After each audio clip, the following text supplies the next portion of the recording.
Hi students. आज का video है अब because the exams around the corner, so अब हमारे को रिवीजन स्टार्ट करनी है। एंड जो मैंने आज वीडियो बनाया है वो basically is on the basis of the sample paper. ठीक है, तो अब इस वीडियो को मैं या सैम्पल पेपर या एक रिवीजन को मैं एक वीडियो में ख़त्म नहीं करूँगी, एटलीस्ट 4-5 वीडियोस, ताकि डिफरेंट कैटेगरीज ऑफ क्वेश्चंस आप लोगों को पता लग जाए कि हमें रिवाइज कैसे करना है। तो सबसे पहले हम देखते हैं 1 marker question, and that is why the name of this video is basically part 1। तो 1 मार्कर क्वेश्चन के अंदर हमारे पास कौन कौन से ऐसी कैटेगरीज हैं। अब आपको पता है कि 3 तरह की कैटेगरीज आपके सिलेबस में है। One is your Python, the second is networking and the third one is database. So before we do the questions we let's quickly revise कि आपको क्या क्या रिविजन चाहिए ताकि आप इन तरह के क्वेश्चंस या 1 मार्कर क्वेश्चंस को क्विकली सॉल्व कर सके। अच्छा, जितने भी अभी तक पेपर्स मैंने देखे हैं उसके अंदर rules for naming and identifier बहुत ही कॉमन क्वेश्चन है, और इसमें जनरली हम लोग गलती बिल्कुल नहीं करते अगर हमें रूल्स पता हो। रूल्स कौन कौन से हैं क्विकली देख लेते हैं एक बार। कि the identifier can not start with the number, the only special character allowed is underscore, underscore can definitely come at the first position, there are no spaces allowed, and of course no keywords allowed. Keywords की पूरी list मैं आपको next point में भी बताऊंगी आगे। दूसरी चीज़ है कि declaration of the Python objects, जैसे लिस्ट, टपल, स्ट्रिंग या डिक्शनरी, इनको कैसे डिक्लेयर करते हैं, मतलब कहाँ पर स्क्वायर ब्रैकेट आएगी, कहाँ पर राउंड ब्रैकेट आएगी, कहाँ पर कर्ली ब्रैकेट आएगी, ये आपको डिक्लेरेशन पता होनी चाहिए, बिकॉज ये क्वेश्चन बहुत ऑफन पूछा जा रहा है। तो आपको ये पहली चीज़, तो 2 कैटेगरीज है, म्यूटेबल और इम्यूटेबल। तो हमें ये पता होना चाहिए कि जो टपल और स्ट्रिंग्स है they are immutable objects, which means you are not allowed to make changes, you can only overwrite these objects. Okay, और टपल राउंड ब्रैकेट में आता है, स्ट्रिंग कोट्स के अंदर आता है, it can be single quotes, it can be double quotes. List आता है स्क्वायर ब्रैकेट के अंदर। ये हेट्रोजीनस डेटा होते हैं, दैट मीन्स अगर आप टपल ले या लिस्ट ले या फिर डिक्शनरी ले, इट इज़ नॉट कंपल्सरी कि इसमें एक ही तरह का डेटा हो, मतलब सिर्फ इंटीजर या सिर्फ फ्लोट या सिर्फ स्ट्रिंग हो। It is basically collection of heterogeneous data, different combinations. But क्या इंपॉर्टेंट है इसके अंदर कि लिस्ट स्क्वायर ब्रैकेट में होगी, डिक्शनरी कर्ली ब्रैकेट्स में होंगे, टपल राउंड ब्रैकेट में होगी। इसी तरह से अगर एक इंटीजर वैल्यू लेते हैं which is also immutable, float is also immutable, तो कैसे आइडेंटिफाई करेंगे? हमारे पास डेसिमल वैल्यूज अगर हैं तो।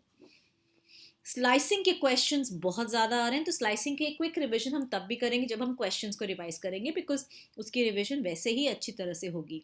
डिफरेंट टाइप्स ऑफ ऑपरेटर्स हमें पता है। बेसिकली हमारे पास जो ऑपरेटर्स हैं वो 4 तरह के हैं, arithmetic, relational, logical and assignment. तो ये सारे ऑपरेटर्स आप आइडेंटिफाई कर लीजिए, ये आपको पता होने चाहिए, बिकॉज आपसे कैटेगरीज पूछी जा सकती हैं कि greater than is basically what type of operator, और and is which type of operator. Similarly, flow division is which type of operator, so you should be knowing. अब ये क्वेश्चन 2 मार्कर का क्वेश्चन 1 मार्क ईच में आया है regarding the operator precedence, which means आपको एक expression दे दिया जाएगा और एक्सप्रेशन से आपको बोला जाएगा आप इसको सॉल्व करिए फाइनल रिजल्ट के लिए। तो अगर आपकी प्रेसिडेंस क्लियर नहीं है तो आपको डिफिकल्टी होगी एक्सप्रेशन को सॉल्व करने के लिए। इसीलिए we have operators, we suppose to remember, सबसे पहले ब्रैकेट आती है, फिर हम एक्सपोनेंशिएशन को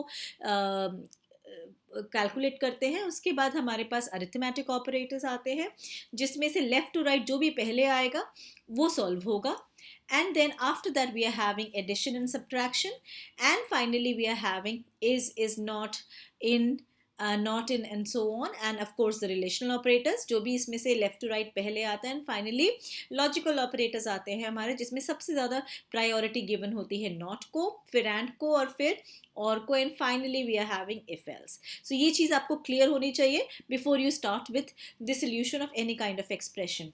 कीवर्ड्स हमारे पास कौन से हैं? कीवर्ड्स की लिस्ट ये है, जिसमें से बहुत ज़्यादा कॉमनली यूज कीवर्ड्स हैं ये वाले जो मैंने रेड में मार्क करे, बट आपको याद रखना है सबसे ज़्यादा या सबसे कॉमन मिस्टेक जो बच्चे करते हैं वो ये है कि अगर आपको बाय चांस एक फंक्शन का नाम दे दिया गया है, then you are asked to identify whether it is a keyword or not. It is not a keyword. कोई भी फंक्शन का नाम कीवर्ड नहीं है, विच मीन्स अगर आप ट्राई कर देखें और एज एन आइडेंटिफायर बनाएं तो वो बन जाएगा। बिल्ड इन फंक्शंस हमें बेसिकली 3 तरह के करने हैं, रैंडम, मैथ और स्टैटिस्टिक्स। तो इनके अंदर कौन कौन से फंक्शंस हैं मॉड्यूल्स के अंदर, वो आपको पता होने चाहिए। Like SQRT function is basically part of math module, similarly mean, median and mode, they are part of statistics module.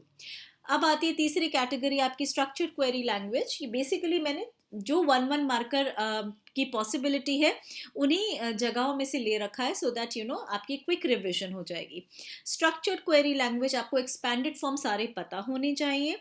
3 तरह की कैटेगरीज होती हैं एसक्यूएल में, एक होता है DDL, DML और TCL आपके कोर्स में नहीं है, बट एग्रीगेट फंक्शंस के नाम आपको पता होने चाहिए। तो कौन कौन से एग्रीगेट फंक्शंस हैं?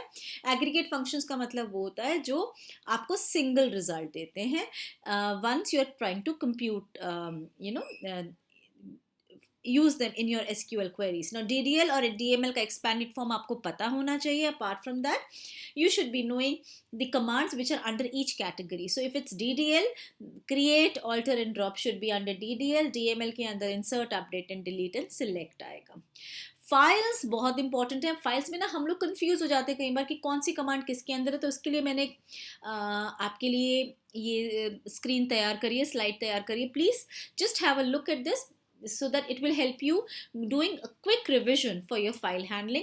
So देखिए हमें पता है कि हमारे कोर्स में 3 तरह की फाइल्स हैं, text file, binary file and CSV file. तीनों की एक्सटेंशंस रिस्पेक्टिव हैं, .txt, .dat एंड .csv। कोई भी फाइल को ओपन करने के लिए 2 तरीके हैं, ओपन फंक्शन या फिर विद ओपन। दोनों में क्या फ़र्क है? विद ओपन के साथ आप को फाइल को क्लोज करने की ज़रूरत नहीं है। ओपन अगर आप करते हैं तो डेफिनेटली क्लोज फंक्शन यूज़ करना पड़ेगा। तो close function is basically use to close the file. अब फाइल को अगर हम टेक्स्ट फाइल को रीडिंग करने के लिए किस मोड में खोलेंगे? R मोड में खोलेंगे। 3 तरह से हम फाइल को रीड कर सकते हैं। अगर in a form of a single string करना है तो रीड फंक्शन होगा, एक लाइन रीड करनी है एट अ टाइम तो रीड लाइन होगी, और अगर in the form of list of strings read करना है तो जिसमें every item in the list will be actually every line that you have inside the file. Okay, so that is read lines. Similarly अगर हमें write करना है और append, दोनों चीज़ें हैं। append और write में क्या difference है? I think you all know. write में अगर फाइल खुलती है तो अगर ऑलरेडी वो फाइल एग्जिस्ट करती है तो आपकी फाइल ओवरराइट हो जाएगी और पुराना कंटेंट चला जाएगा। लेकिन if you talking about append mode, append में क्या होता है? आपका पॉइंटर जो है, file pointer, it goes to the end of the file. So अगर फाइल आपकी एग्जिस्ट करती है तो एंड ऑफ द फाइल पे चली जाएगी और आपका जो ऑलरेडी कंटेंट है उसके अंदर वो प्रिजर्व रहेगा और उसके नीचे से लिखना शुरू करेगा। Suppose the file is not existing in writing mode and you trying to use it in append mode, then the new file will be created. लेकिन एरर आएगा अगर फाइल नॉट फाउंड का, अगर आप रीडिंग मोड में file को खोल रहे हैं, the file is not existing. और ये तीनों फाइल्स में एप्लीकेबल है।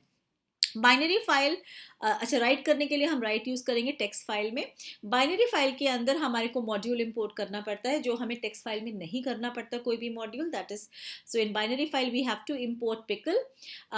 रीड करेंगे तो R के साथ B लगाएंगे, where B stands for binary. So RB और RB प्लस में बेसिकली आप दोनों ऑपरेशन, स्टार्टिंग विद रीडिंग, उसके बाद आप अगर राइटिंग करना चाहते हैं दैट इज ऑल्सो पॉसिबल।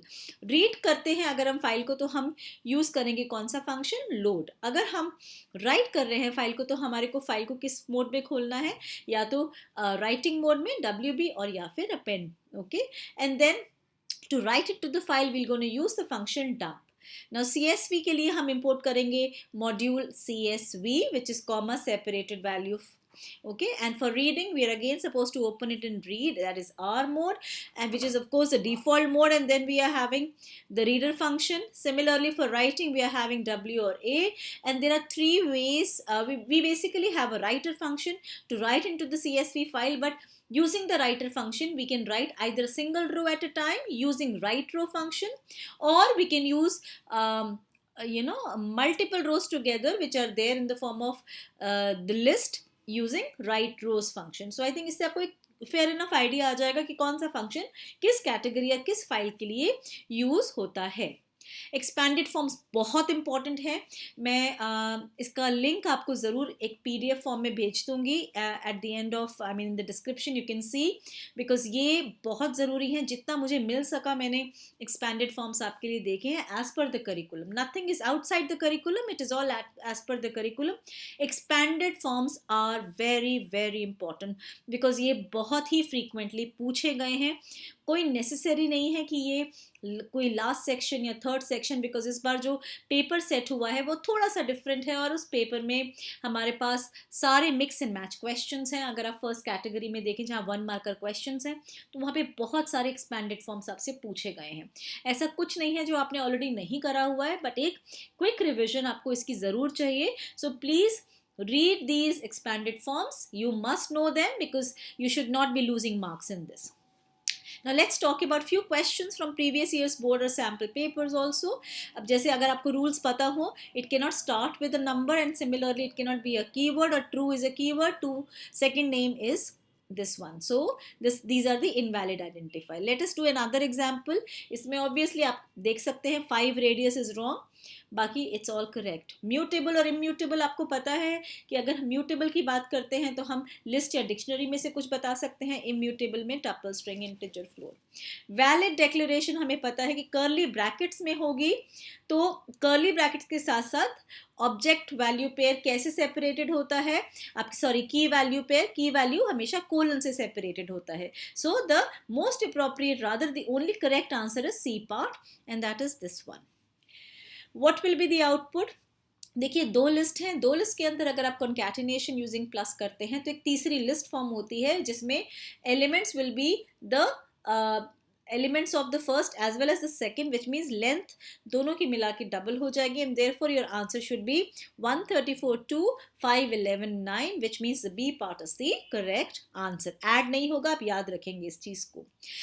मैंने अब आपको बताया था कि स्लाइसिंग इज वेरी इंपॉर्टेंट। सो 2:5 का मतलब है 2 सेकेंड सबस्क्रिप्ट से आप स्टार्ट करेंगे, but at the same time आप इसको 5 से less, that means it will going to take all the character starting from the second position going till 4 and hence your answer will be 682 and 5। अब tuple की declaration है, लेकिन tuple आपको पता है उसकी डेफिनेशन के accordingly it is not a mutable object, it is immutable, so you can not make any changes in this. Therefore the incorrect answer is obviously T2 because यहाँ पर आप चेंज करने जा रहे हैं one of the elements which is not possible. Then write a statement to declare a dictionary. अच्छा, ये question पिछले साल के सैम्पल पेपर में भी इस तरह का एक क्वेश्चन था और अभी जो पिछले साल का कंपार्टमेंट पेपर आया है उसमें भी था। तो डिक्लेरेशन ऑफ अ डिक्शनरी आपको ज़रूर पता होना चाहिए। This is how you suppose to be declaring. Then there is a tuple. What will be the sum? So sum आपको पता है 2 + 5 + 6 + 9 + 8 and hence the answer is 30. Then you are having another question where you just have to see a square bracket. Square bracket का सीधा सा मतलब है it is a list. So बाकी जगह आपको देखने की ज़रूरत नहीं है and hence the answer is a list. Now same way, the way you're doing slicing with the list is same way you're supposed to be doing slicing with the string also, and again you starting with the third subscript 0 1 2 3, that means a P से start करेंगे, but you will not be going till 10, you will be going till 9. So 3 4 5 6 7 8 9, PUTER SC should be the answer and hence it is the answer. देखिए यहाँ पर आती है rule of solving the following expressions when we are talking about the operator precedence. या bracket नहीं है तो सबसे पहले आपका exponentiation कैलकुलेट होगा, उसके बाद left to right, because star भी आ रहा है और फ्लो डिवीजन भी आ रहा है तो लेफ्ट टू राइट में पहले स्टार कैलकुलेट होगा एंड देन उसके बाद floor division and finally plus and then minus. Same way and और एंड नॉट इवेल्युएशन है in terms of true and false. तो आपको पता है 10 is for sure greater than 5 तो आंसर ट्रू है। उसके बाद एंड मैंने छेड़ा नहीं है, एज इट इज लिखा है। 7 is greater than 12 is false and then सबसे पहले हम क्या इवेल्युएट करेंगे, not. So not of true becomes false and hence my answer is true and false और फॉल्स। अब एंड और में से हम ये नहीं पहले करेंगे, पहले एंड करेंगे। So and is true and false का आंसर हमेशा क्या होता है, फॉल्स। वाई? बिकॉज एंड का मतलब है all the conditions should be true to get the final result true, but और में क्या होता है, either or all the conditions should be true to get the final result true. Then we again, you can see this is again the question which I have taken from the previous year's sample paper. Hence, I'm just telling you that please, you should know this particular option and hence your answer should be this one. So, declaration आपको पता होना चाहिए. That's what you're supposed to be remembering. Which of the following is the correct data type for this one? अब आपको पता है there is a round bracket. So, if you have a round bracket like this, it cannot be a list, it cannot be a dictionary, it cannot be an array, it has to be a tuple and hence your answer is a tuple. Write the names of the immutable. अब immutable की हमें list पता है कौन कौन से हैं क्योंकि list हमारा mutable है. Tuple is immutable, string is also immutable, but dictionary is mutable. Hence the answer is this. Identify the valid arithmetic. Valid arithmetic की अगर आपने list आपको याद हो quick revision में, so this is your valid arithmetic operator and then you will be getting this because अच्छा इसके अलावा आपकी different categories भी आपको पता होनी चाहिए कि अगर आपसे पूछेंगे कि जैसे ये next question है write the type of Python arithmetic logical और relational, तो आपको identify करना पड़ेगा कि कौन सा किस category में fall करता है. जैसे greater than है that is your relational operator, not equal to is arithmetic, not is of course your logical, and percentage is arithmetic. So first one is relational, second and the fourth one is arithmetic and this one is not. Write the names of modules to work with the binary file. अभी हमने पीछे revision करी है इसको. So pickle is the answer. Similarly the function which is used to write in binary, we have already done that कि अगर हमें write करना है तो हमें load नहीं करना है, हमें dump करना है. Okay, so we're going to use dump.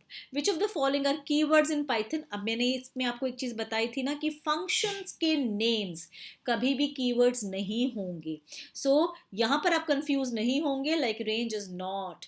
But the keywords हमारे कौन कौन से हैं? Break और while, because इनके आगे कोई round bracket नहीं आती है. Then you're supposed to be giving the output based on this. So you basically having a list, you are having a round bracket that is a tuple, and you are having a curly bracket which means it's a dictionary. So you need to know slicing really well. A colon colon minus 1 का मतलब क्या है कि आपको पूरी list को reverse order में read करना है. Hence your answer is this one. The second one, that is B1 colon means 1 से आप स्टार्ट करेंगे, दैट मीन्स यहाँ से आप स्टार्ट करेंगे, कहाँ तक जाएंगे? लास्ट वैल्यू तक जाएंगे, लेकिन जंप करेंगे दो वैल्यू. सो पहली वैल्यू अगर आपकी 11 है, इसको जंप करके पाइथन पे आएंगे, फिर इसको जंप करके लास्ट में कुछ है ही नहीं. Hence your answer should be 11 and Python. Now this is important. First you get the answer, that is -2. -2 से you're going till the last value. So -2, देखिए a कहाँ है? ये -1 है, ये -2 है. -2 से you're going in this direction. That means your answer has to be, because you're going till the end. Therefore 23 and 89 is one answer. But when you're multiplying it, then 23 and 89 दो बार आ जाएगा, इसलिए your answer is 2389, 2389.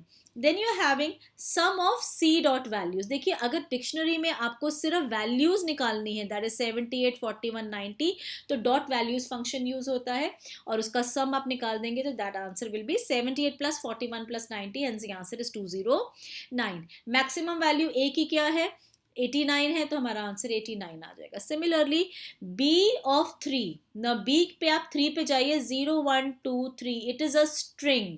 सो 3 की value को आप reverse में print करिए. Hence this simply means go to the third subscript and over there, because it's a string. Had it been an integer then this would have been wrong, the syntax only would have been wrong. So you are supposed to print Python itself in the reverse order, and hence you will get this answer. Finally, print C, and then you're going to have D2, because if I want to extract the value of D2, I will going to get this answer. Hence my answer is 41 in this particular case. अब quickly कुछ expanded forms, again मैंने ये चीज़ भी sample paper से और पिछले साल के कुछ पेपर से निकाली है. सो एक्सपेंशंस आपको अच्छी तरह से पता होने चाहिए. Simple mail transfer protocol, XML, ये सारी चीज़ें मैंने एक स्क्रीन में, पिछली स्क्रीन में डाली थी, and eight the same time आप डिस्क्रिप्शन बॉक्स में इसका लिंक देख लेंगे ताकि you can download and you can have a quick revision of the expanded form. One aggregate function, ये भी हमने कर लिया था, तो कोई भी इनमें से आप एक एग्रीगेट फंक्शन का नाम दे दीजिए. कौन सी कमांड DDL की कैटेगरी के अंदर आती है? क्योंकि DDL है, डेफिनेशन है, तो So the answer is, in that case, is alter. And if we just quickly see, that's the answer. Expanded form, मैंने आपको अगेन मैं दोबारा बोल रही हूँ, एक्सपैंडेड फॉर्म के बहुत सारे क्वेश्चंस आ रहे हैं, तो इसमें आपके बहुत मार्क्स आराम से आ सकते हैं. Rearrange the following in the increasing order. You all know that it's bits per second, kilo, and then mega and giga and tera. So name the two commands under DDL, ये भी पुराने question papers में से ही है. So these are the commands that you should be knowing, और आप इसमें से कुछ भी दे सकते हैं. Expanded forms are very very important. Wired and wireless technology, please, if you have not watched my networking videos, please do that, because straightforward questions networking में से definition form में आ रहे हैं, so you should be knowing that.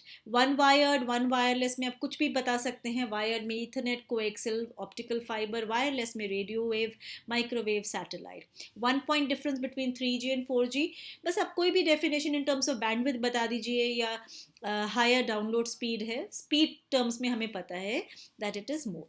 So this is the first part. Now the second part I'm going to come up with the exclusive part on files, and then the list and tuple. So keep watching the videos, and please do go through those concepts which I have explained in the beginning, so that you don't miss even or not even a single marks of yours is deducted while you're attempting these one markers. They are very simple, they're very straightforward. It's just that little bit of attention is very much required.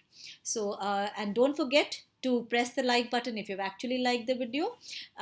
Do write the comments in case there's something that you need to ask, and do share and subscribe, and have a lovely day, children.